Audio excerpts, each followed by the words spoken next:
The information in this podcast is for general informational and educational purposes only. Whilst we love unpacking psychology research and evidence-based insights to support well-being, this podcast is not a substitute for personal mental health care or therapy with a qualified practitioner. Nothing we say should be taken as individualised advice. If anything you hear brings up concerns for you, we strongly encourage you to speak with your GP, psychologist, or another qualified health professional. You deserve support that's tailored to you.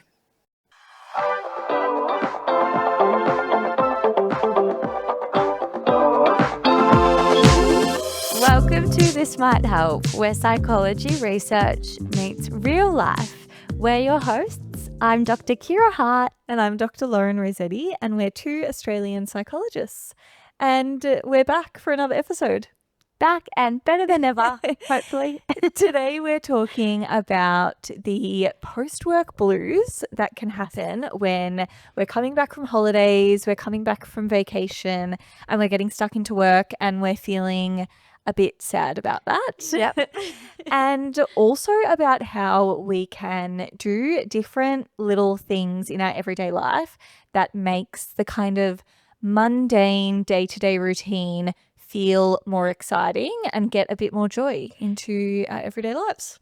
But before we get into today's episode, let's start, as we always do, with our wellbeing wins and wobbles of the week. Yes. What were yours, Lauren? My wellbeing win is maybe not of the week, but I was just having a think recently about what things have I done in my life in the last year or so that have improved my wellbeing. One of them, and I'm not sure if it's slightly controversial, but one of them is not wearing my Apple Watch anymore. And I'm not saying don't wear your Apple Watch anymore. Yeah. I'm not saying throw out the Apple Watch. I just have found that not wearing it every day has made me more disconnected from my phone. You know what? This makes me feel so much better because I lost my Apple Watch last year. It went missing and then I moved house and it's like long gone. So this is making me feel much better. Tell me more. Yeah, I just found that I'd have it on and then I'd get like my little dings and notifications, and then I would look at the text, or I would see the email, I would see the Instagram notification, and then I'd be more likely to go and pick up my phone and feel more attached all the time. And so I just stopped wearing it one day, and I actually thought it was going to be really hard and that I was going to think about it lots, but I didn't.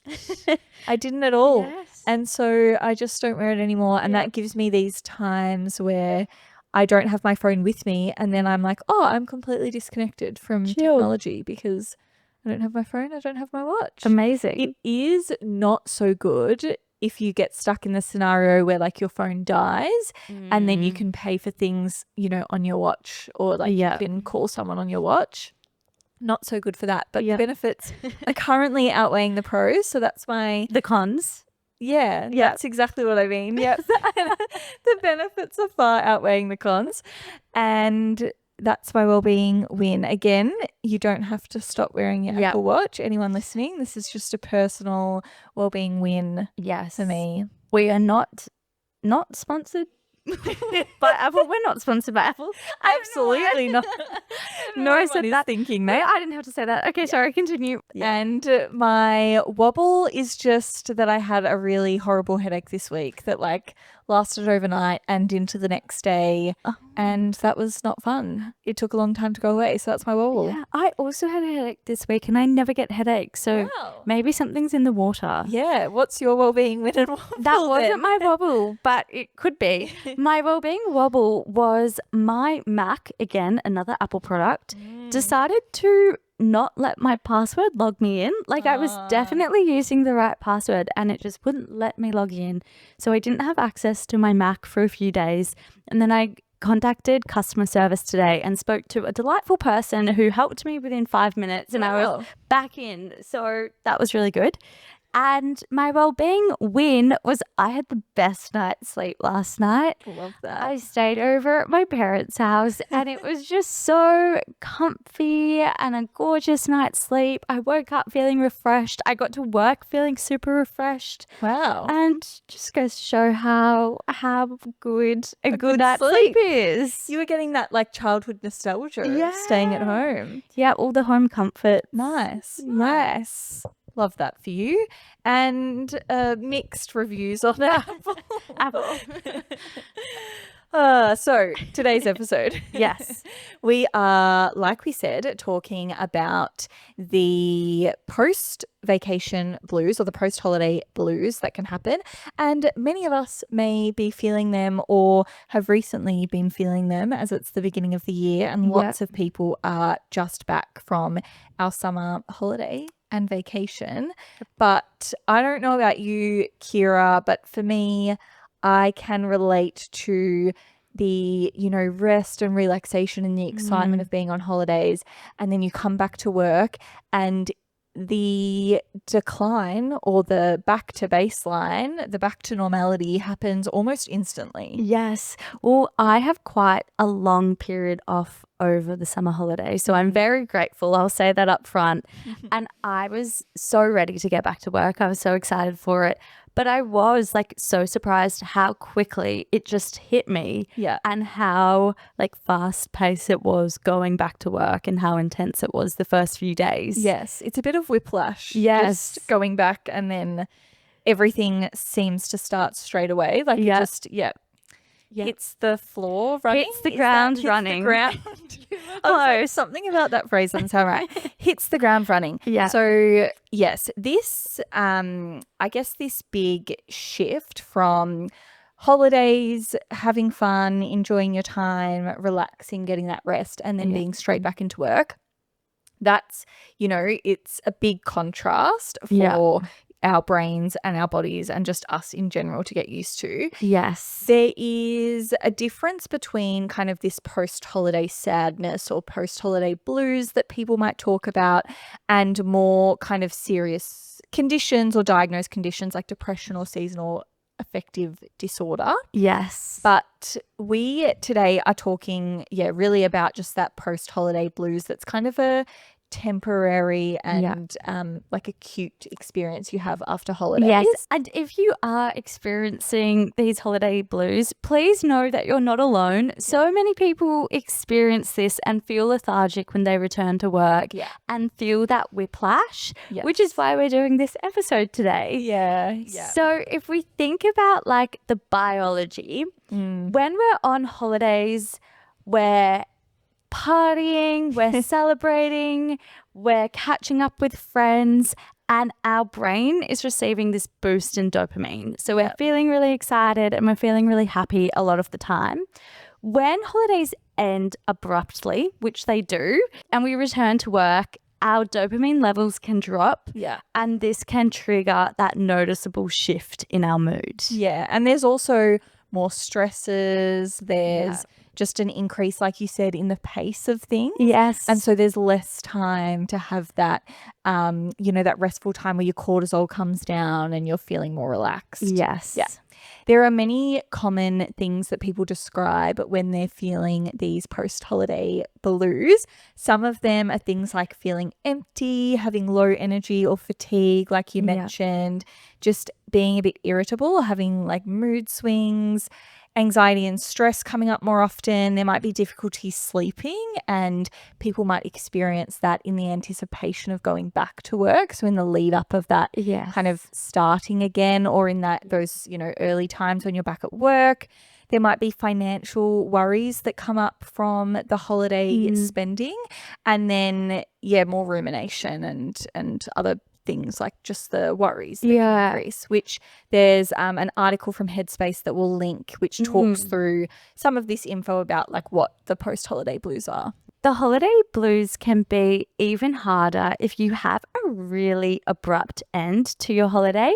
So if you've been overseas or you've been traveling and you've had a really fast-paced, active few weeks or few days, few months, you've had I don't know how long your holiday is, but you've had an extended period of time away, busy doing things, then suddenly ending that and going straight back to work can really exacerbate that whiplash feeling compared to if you kind of have a bit of a wind down, spend the few days leading up to work mentally preparing or getting a few things together, meal prepping, etc. to get you ready for the week. Yeah, like if you land off the plane Yes. on Sunday night at 9 p.m. and then you're back to work the next morning, that's a bit of a hard time. And I think we all know not to do it, but we all have limited leave. Yes. So And then sometimes you think, no, it'll be so fun. And then I won't think about it. And then every year you're like, I should never do that again. Yeah. Also, if there was an increase in like the busyness and the wind up of work and there was, lots of things to wrap up, increased stress, a lot of rushing, a lot of overtime, a lot of tasks to tick off the list, then it means when you start your holiday period, you're kind of a bit more depleted, more stressed, you need more time to recover, and that can make it harder to then enjoy that restful time on your holidays. Like you're not starting at a baseline where you're ready to just rest and kick off the leave. That is such a crucial point, and I feel like December goes one of two ways. It either slowly ramps down and you ease into your holidays, or it's the most hectic month of the year. Yes. And for some reason, it's never just like a steady pace. No. And so unfortunately, if you do have that really hectic lead up to your holidays, you're spending those first few days just like recovering from the stress of the past week at work. Yes, absolutely. And all of those things mean that when we're back, we can be more likely to experience those post-holiday blues. And there's an article written in 2017 by Dr. Melissa Weinberg, who's a psychologist and associate professor from Deakin Uni. Which is nice and local for any Melbourne listeners. Yes, and it raises some really interesting points that having the post-holiday blues can really be a sign of healthy psychological functioning. Exactly. So these holiday blues are actually a really normal emotional response. What Dr. Melissa Weinberg speaks about is the holiday blues reflect an emotional contrast between having that meaningful, pleasurable leisure time and the everyday demands that we have at work. So feeling flat or feeling down afterwards often signals that the holiday was actually really valued and enjoyed and a really fun time. So as we know, nothing good comes for free. Everything has a cost. And I suppose the cost of having a really lovely, gorgeous holiday is sometimes feeling a bit flat when you return to work and missing the leisure time you had. Yeah, like if you have the most amazing European vacay of your life, work's going to feel a little bit dull after the excitement of that. And we know that, when we feel those high kind of really positive emotions, that then the lows or even just like the back to baseline can feel quite different in contrast because we've just been on top of the world. Yes. The effects of a holiday are positive, as I'm sure many of us have experienced. So there's been a few meta-analyses in the past. And I don't know, we might have some new listeners. And if we haven't talked about this I don't think we've talked about this in a very long time. But a meta-analysis is when a researcher kind of gathers the information from lots of different papers and puts it all together and says, like, here's the overall conclusion. So we love a meta-analysis. Brief, quick fire Psych 101 for everyone. So there was a few meta-analyses that have looked at vacations or holidays and having a positive effect on health and well-being, which they do, but also showing that those positive effects that people experience, they fade very quickly after we return to work.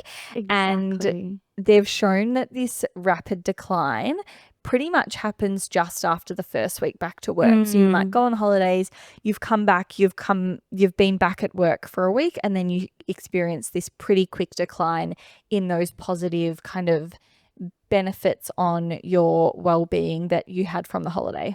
What was also really interesting is that they found that increasing the duration of the holiday didn't maximize well-being benefits of the holiday. Yeah. So it doesn't matter if your holiday was 1 week long, 3 weeks long, 6 months long, there was still that rapid decline back to baseline upon return from your holiday. Yeah, like the positive effects wear off pretty quick. And they talk about how therefore regular small holidays throughout the year rather than just kind of one holiday at one time point can be really effective because you're getting that little increase in those positive kind of mood boosting effects throughout the year. Yeah. Love that. So take lots of little holidays is my takeaway. Yes, exactly. The phenomenon of post-holiday blues isn't also necessarily unique to holidays. I mean, post-holidays, holiday blues is unique to holidays. Specific, yes. But that feeling of like, I guess, a bit of a emotional come down after something exciting can happen, like, you know, post-wedding blues. So when people are putting all of this energy and time and focus into a huge event, it happens. It's such an exciting time. And then it's over, you know, like there might be a bit of an excitement in the week after or however long when you're, you know, sharing photos and you're celebrating. But then life goes back to kind of your typical normal routine. Yes. And you can also experience a similar phenomenon as to the post-holiday blues. Yeah. Post-wedding blues. Yeah. Or post any post-birthday big life blues. event. Yeah. Post-birthday blues. So it's just saying that there is kind of this rapid fade back to normality. This is an important part of life. Exactly. We can't have all wins. We have to have some wobbles. The wins and the wobbles. I like that little tie-in, Kira. But yes, we can't have the highs without the lows.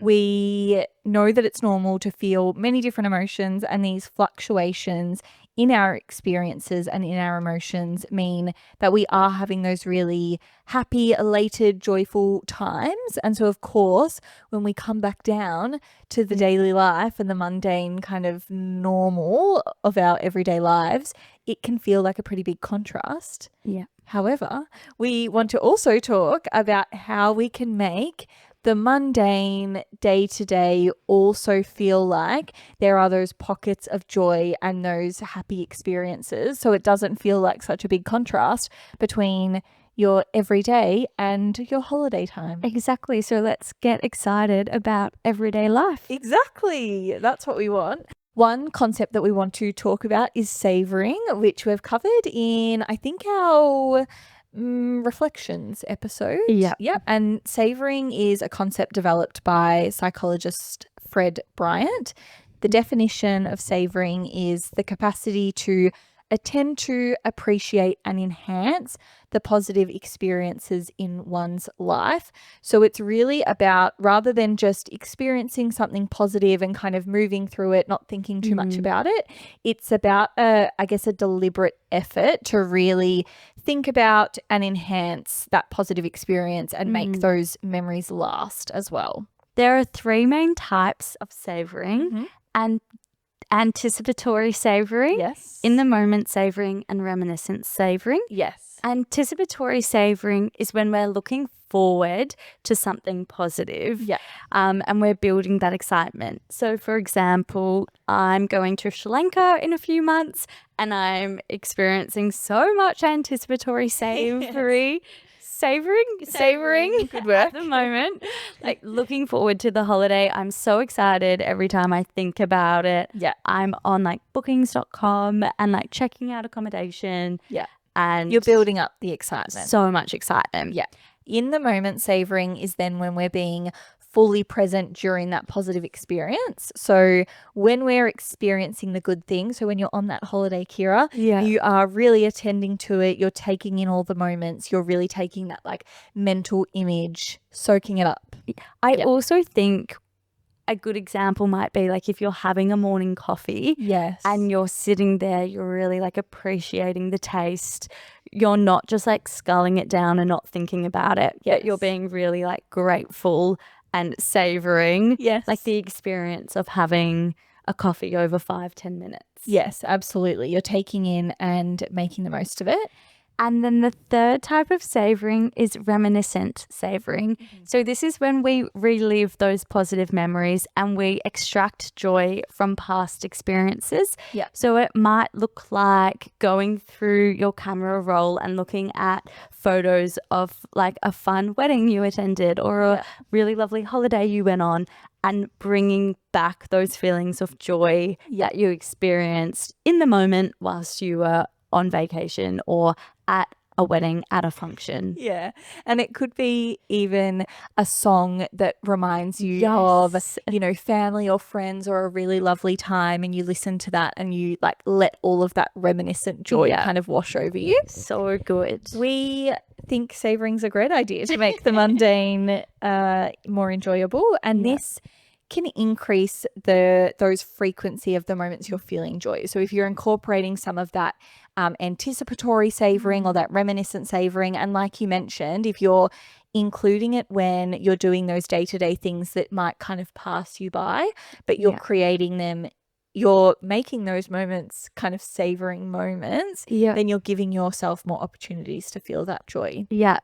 To build on some further examples of how you might practice this savouring technique is taking a mental photograph. So maybe not like using your physical phone to take a photo, but really being in the moment and noticing like, wow, this is beautiful. I need to take a picture of this in my head and remembering it and remember it. So really like pausing to notice and mark those positive experiences you're having. Yeah. And you might use I guess that sensory awareness as well to lock in those things. So what do I see, which is really taking that mental image, but you might also think about what you can hear, what you can smell or feel or taste, like absorbing the experience. And then you might share it with someone else as well. You might say, send a message to the group chat and say, I just had the most delightful coffee this morning sitting down. Share it with a friend. So nice. There is another related concept that's, I guess, similar to the theme or the feel of savouring, but a bit different. And it's incorporating these micro moments of joy. Yeah. This we saw when we were kind of researching and prepping for this episode. There is a project called the Big Joy Project. And it's a big project. It's a big project. It is. It's one of the largest. Big Joy, Big Project. Yeah.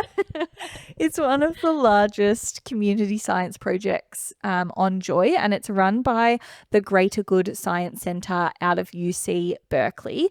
There are over 100,000 people that have taken part. From over 200 countries. Yeah, so that's a big sample size of participants. Yes. It's a 7-day intervention. It's quite brief. So it involves these daily, what they call micro acts of joy. And it's when so each of them takes around 5 to 10 minutes. They're quite short. And then they're things like asking someone to share a fun moment. It might be a gratitude list. There's acts of kindness and kind of watching, you know, or inspiring or beautiful things as well. Meditation videos. Yes. So it's all of these little micro acts over 7 days. And I think we've signed up to do it. We've signed up? We have signed up. We are on day 1 though. Yes. So what I was going to say is I think that the things change each day. Yeah. But we'll find out tomorrow. We might have to update you on our experience once we actually complete it. But essentially, they've done research on some of the data they've collected. Previous participants. And they've shown that this, you know, brief 7-day intervention improved positive emotions, decreased stress, and they were reporting better sleep quality as well, which are all good things. And you can do it online. So it's free. Put the link. Yeah. We're going to put the link in. Have a go if you like. I think that it's quite a good way to test out for yourself what type of joy building exercises you like, what ways you connect with, And then you can leave what ones don't connect with you. Yeah. Maybe you try the gratitude list and you didn't really like that, but you really loved sharing a fun moment with someone, or you loved the act of kindness part, and then you can incorporate that. Yeah. But it just has, a few of these different things to try over 7 days to build some joy into your daily life. Love that. Yeah. Another way to make the mundane everyday life more enjoyable is to narrow down on what is true fun for you. Yeah. And when I say true fun, we did a previous episode where we looked at fake fun versus true fun when we were speaking about playfulness. Yes. And the idea behind that is sometimes we engage in fake fun or we engage in activities that give us like a dopamine hit, like scrolling on our phones or doing something that kind of gives us that dopamine, gives us a little bit of excitement. Yeah. But long term, they're not enriching, they're not fulfilling. Yeah. And it's not true fun. Yes. Whereas true fun is when we're engaging in our hobbies and we're participating in activities that really align with our values. Yes. So working out for you, what does true fun look like? Like, how do you want to be spending your days? Yeah. And a great place to start is thinking about, if you had unlimited time, what would you do? And that's probably where your true fun sits. Yes. And when we're in a true fun activity, it typically involves a few things. One of those is a feeling of playfulness. So you're doing something just for the pleasure of it. You're not worried about the outcome. You're just enjoying the time. You're feeling connection. So you might be sharing that experience with someone else as well. Yeah. It doesn't necessarily, but I guess that element of that really fun feeling comes with that sense of connection as well. And then flow. So you'll often find that you get completely engaged and focused in the task or the whatever you're playing or having fun with. You often lose track of time and you're really in the moment. And when all of those are simultaneously happening, we generally experience this true fun. But then with fake fun, like you said, Kira, for example, if we're doom scrolling on social media, we often finish that and we can feel worse afterwards. Yes. So we might feel like we're not rested. We're feeling like our cup's a bit empty. We're feeling unfulfilled. We might even get that sense of like frustration or agitation or irritation because we're like, 2 hours just passed and where did they go? Yeah. And this is really important when we think about making the mundane day-to-day life enjoyable for those post-work times. Yes. Because a lot of the time we end up, if you work kind of a 9 to 5 Monday to Friday life, then you get home after work and maybe you find that you lose a lot of those post-work hours on your phone or watching a show that maybe you've seen many, many times before and you're not getting to experience that true fun. Yeah. So we want to schedule that in. We want to schedule in the true fun time where we can. So think about what activities you like to do that stimulate that true fun and reduce the fake fun. Yeah. So we've just discussed some pretty big things about how we can make the mundane enjoyable. So practicing savouring, practicing those micro moments of joy and really focusing on what is your true fun versus your fake fun. Yes. But now let's go through some quick fire strategies about how we can manage that post-holiday transition. Yeah. And a lot of these strategies that we'll now speak about have been inspired by a Headspace article, which we'll include in the episode show notes. Yeah. And that is Headspace, the meditation app, not Headspace, the Australian Youth Organisation. Yes. Very confusing that both mental health companies, organisations have the same name. Yeah. But Headspace with the orange logo. Yeah. I imagine that's a very unique Australian Experience. problem. Yeah. So when we're thinking about managing post-holiday transitions, we need to have realistic expectations because when we're coming back from a holiday, it is really a gradual process back to being in the swing of things. Yeah. And we can't make all of the emails disappear or all of those things go away straight away. It takes time. Yeah. And so just being realistic about the fact that you'll get back to work, you might feel a little bit more flat for, a week or a short period of time, but you'll get back into the swing of things typically. Yeah, that's such a good reminder, because often we want to like hit the ground running. Yeah. But sometimes we do have to play catch up, and there'll be things sitting in our inbox, or it takes a few days, as you said, to get into that routine of waking up early, commuting to work. Yes, it's a big transition. And we can also think for, those future holidays or your future times when you're coming back to work, trying to give yourself the buffer time, trying to give yourself a couple of days at home to rest and kind of, like you said, mentally prepare yourself before you go back to work. And thinking about a strategy for how you're going to approach those first few days back. Like, are you going to set up a way to tackle your inbox and make it easier? Are you going to book something restful or mindful in after work for those, first few days back? Maybe a little yoga class or something nice. That would be nice.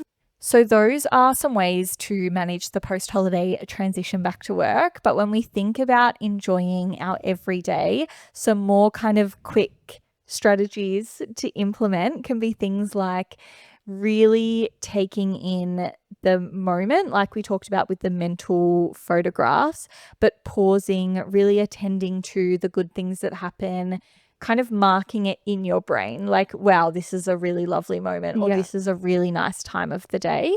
Those small things, like you said, a good coffee or a compliment or seeing a puppy dog in the park, just like pausing briefly to take it in. And then you can use those sensory cues as well to really lock those memories down. So like, what am I seeing? What am I hearing? What am I feeling or tasting? All of that kind of grounds you in the moment. And another thing is journaling, which we talk about quite a bit, but really reflecting on the moments that are really joyful for you, or you're grateful for, or that it was a really happy moment of the day. And it can be used as kind of a daily ritual, or you might, schedule a time within your week where you write those things down. It can be really helpful in your work to write down and journal those positive experiences you have at work. So positive feedback you get from clients, or like a compliment you get from a colleague. And having that down in writing can be really helpful for if you're ever having a tough day, to reflect back and be like, okay, no, this is why I love my job. This is why I do my work. Like things aren't as bad as they seem. And it can be really helpful to savor those like positive compliments, experiences you have. Yes. And as I feel like we've talked about lots before, when you don't do that, a lot of us are prone to just letting those moments just wash by, and we'd be like, oh, that was so lovely. And then forget about it 10 seconds later. Yes. Or something like challenging will happen, or something tricky, or that was uncomfortable, and that will be the only thing you remember, rather than all of the positive, lovely feedback and praise that you may have got. So absolutely, that's such a great strategy to include. There's also the strategy of piggybacking the things that you really maybe hate in your day-to-day life with something you really like to do. So it might be that you really dislike unpacking the dishwasher or doing the washing, or I don't know, some other mundane day-to-day thing that is just not for you, but pairing it with something really fun. Maybe it's listening to your favorite podcast. Maybe that's This Might Help. Or it's, having a little treat while you do something that you don't enjoy. But then, pairing those experiences so that they're more fun for you and you're getting some joy out of the mundane. I love that.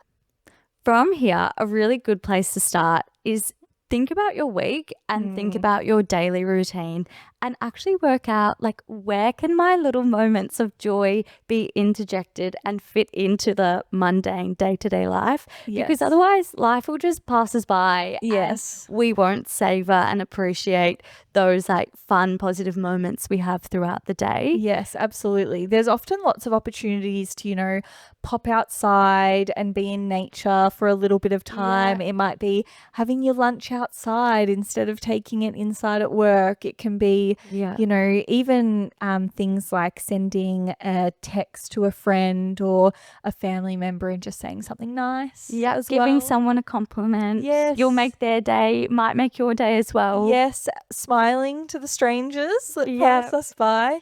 And I guess, like you said, really looking at your whole week and thinking, can I schedule in any little kind of fun moments for me that will build up those opportunities for joy? So it might be a little catch up with a friend. It might be that you really have been meaning to go see this movie. Like, book it in. Monday nights are movie nights. Monday nights are movie nights. And even things like creative hobbies you enjoy or you haven't tried before but you want to try, and booking those in, or like scheduling that you're going to work on that after work. So kind of giving yourself the opportunity to disrupt the regular routine you might have of like coming home, sitting on the couch, scrolling on your phone, 2 hours pass, you eat dinner and then you go to bed and you repeat the next day. But maybe it's, I'm going to work on, I don't know, maybe your hobby is pottery or knitting or paint by numbers. Who knows what it is? But saying, okay, I'm going to come home after work and that's what I'm going to do for the next hour. And then you're really building in those opportunities for new experiences, which just increase the overall joy and decrease that, repetitive, mundane, everyday cycle. But it's fun. So get out your diaries, get out your calendar and look at where can I interject little moments of joy. Yes. And then those little moments of joy will also just pop up when you go for a really yummy coffee or give a compliment, receive a compliment. Yes, absolutely. And it helps when we have, I guess, less of a sharp contrast between our work days, and you know, for a lot of us that might be Monday to Friday, and then this big contrast with the weekend. So like having those little moments throughout the week and putting that in regularly means that you don't end up with this almost like post-weekend blues happening where you've got everything fun on the weekend and then a work week that feels really repetitive.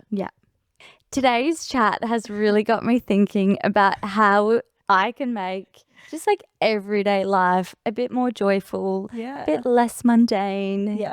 Bring some excitement into my life. Yes, and beat those post-holiday blues as well. We can't always be on holiday, so this episode's important. We're going to make the week, the day-to-day life really enjoyable. Yes.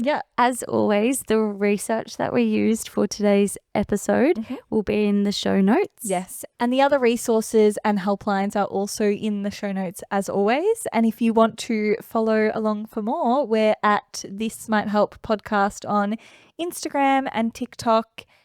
And that's about it, I think. That's it. Thanks for listening, or thanks for watching. Yes. And have a joyful week. That's not mundane. Yes, have a joyful week. Bye.